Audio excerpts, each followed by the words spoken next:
నమస్తే, welcome to dot news. Social media influencers ఈ పదం ఇప్పుడు ఓ సెన్సేషన్. సమాచార విప్లవం సరికొత్త పుంతలు తొక్కిన ఈ రోజుల్లో న్యూస్ పేపర్లు, టీవీ ఛానళ్లను మించి ప్రత్యేక ఉనికిని చాటుకుంటున్న వాళ్లే ఈ ఇన్ఫ్లుయెన్సర్స్. ఎలాంటి అంశానైనా అందరికీ అర్థమయ్యేలా సమాచారం ఇస్తారు. దీంతో ఇంటర్నెట్ యూజర్లు వీరికి ఇట్టే అభిమానులుగా మారుతున్నారు. సోషల్ మీడియాలో వీరి ఫాలోయింగ్ మామూలుగా ఉండదు. వీళ్ళు పెట్టే వీడియోలు పెద్ద చర్చనీయాంశం అవుతూ ఉంటాయి కూడా. సోషల్ మీడియా ఇన్ఫ్లుయెన్సర్స్ ఇప్పుడు అన్ని వర్గాలను ప్రభావితం చేస్తున్నారు.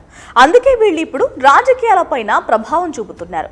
ఇన్ఫ్లుయెన్సర్స్ పార్టీలకు సంబంధించి ప్రచారం చేస్తే పరిస్థితులు తమకు అనుకూలంగా ఉంటాయన్న ప్రచారం జోరుగా సాగింది.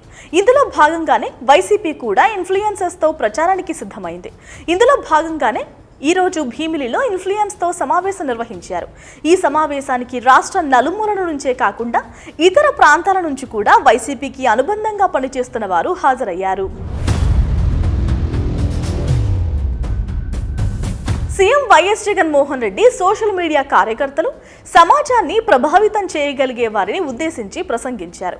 ఎన్నికలు దగ్గర పడుతూ ఉండడంతో ఈ కొద్ది రోజుల్లో మన పార్టీకి ఎంతో విలువైందని తెలిపారు సీఎం.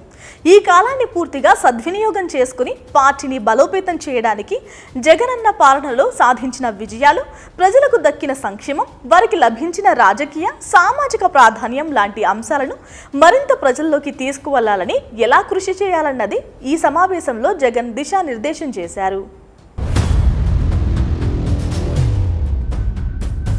ప్రజలకు దక్కిన సంక్షేమం, వారికి లభించిన రాజకీయ, సామాజిక ప్రాధాన్యం లాంటి అంశాలను మరింతగా ప్రజల్లోకి తీసుకువెళ్లడానికి ఎలా కృషి చేయాలన్నది ఈ సమావేశంలో జగన్ దిశానిర్దేశం చేశారు.